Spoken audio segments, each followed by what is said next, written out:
if we go on like this.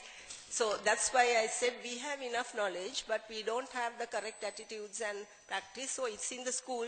I missed one slide when I was presenting that this book I said about the colleges of education, it's very fine. They have attitudes and all that. So they said that first, the year that this was introduced, it was very well done and they had very good projects and the students, they changed their attitudes, everything. But what happened is now it's not happening there. The bins are there, things are put like that. So I asked what's the reason. Because of not having monitoring, that batch went and then it was not handed over to the next batch. So what I say is, certainly, no, we have to have this attitudinal change. So it's within us to change that. So in the school system, it's not asking what is the value, but let them try to find out. Because our teachers, we say when they write the lesson plans to have for all three domains. So what they say, they write an attitudinal thing, but then they don't get it from the students to say that, okay, they have to say, yes, we have to do this, but it doesn't come. So that's what I mean, that we have to do it. We have to change it at the school level and at university level, and we have to be the change agent, and we have to have role models. There was one instance, again, which I had in that slide. There was a very quickly I'll tell you, there was a rambutan seller, and he had a bag, one of the shopping bags, and a handwritten notice to say, "Leli me bag ekata daan." But a gentleman came, ate, and put it on the ground. Then he said, "Mahatya oka bima dammaham wathura ekathu wenawane, maduro bo wenawane mekata daan." So that is the change. So we need role models. That's why I said we have to change, and then the system will change. I think before changing the children, the parents, we need to change.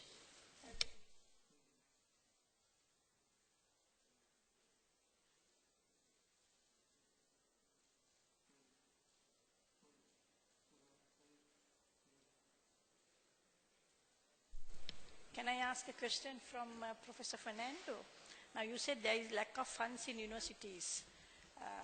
I personally know there is sufficient amount of funds right now, but is it lack of funds or lack of management practices, efficient management practices that the development is not taking place?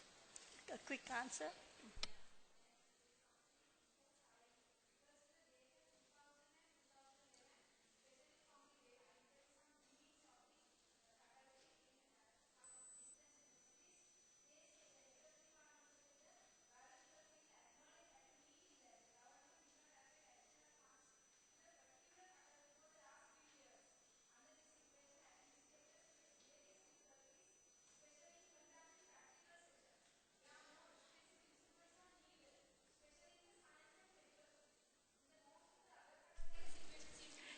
Your survey period was 2000 to 2010 and 11. So that is why what they managed by doing their innovative idea, they found private sector organizational support to develop those kind of activities.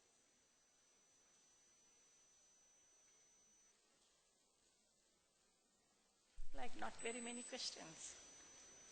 Any other questions, clarifications? Students? Okay, so in the absence of any questions, may I now do summing up of the session on the theme sustainable development through integration of multidisciplinary knowledge. I think multidisciplinary knowledge is extremely important to perform well in any position, contributing to national development, national sustainable development. And Professor Indraratna gave very important values with respect to Youth Development Index. Sri Lanka is in a better position, but we need to improve further. Youth in higher education is around 20%, but we definitely need to improve, and I think it will be improved within the next 5 years. Youth literacy, we are happy to learn that youth literacy on IT is above the average, right? And very valuable information on youth education. especially their aspirations, because now youth, unlike our time, they have higher aspirations and they are in search of their aspirations. That is why they may be leaving the country also.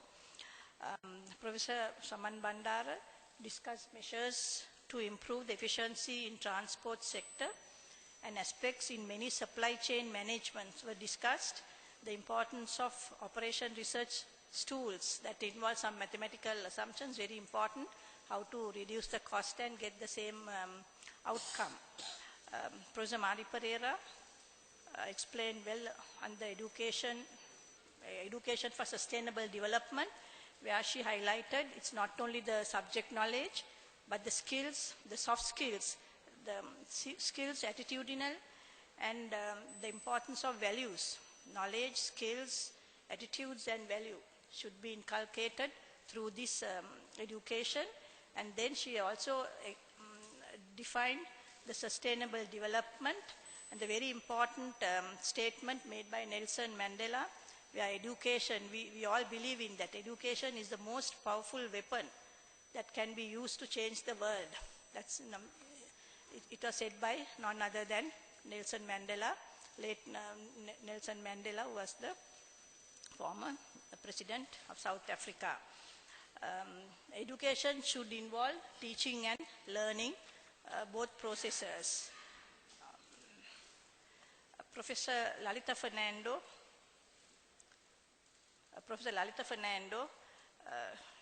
gave some interesting topics, which some of them I don't believe myself personally. 2.27 GDP is used only for higher education, but if you take education, unlike in other countries, in Sri Lanka is separated. Nursing has education in the nursing school, so health ministry has education, vocational education, skill development, so education is in different sectors. But this 2.27% DGP is only for the higher education state university sector in this country. So if you take all, in fact recently we had SAARC heads meeting, and we saw we were second only to India. All the other countries were below us. So, and recently there much expenditure had been spent on education, but she gave very valuable information on the innovations, and she said, I do agree that we do have very capable academics in the university system, and we need to get their expertise more, especially in the development of the industry. So with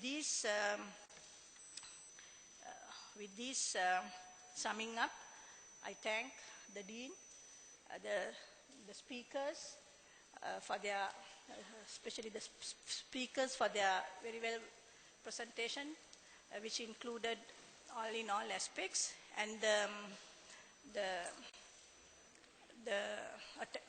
participants for your keen participations and for asking questions. Thank you very much.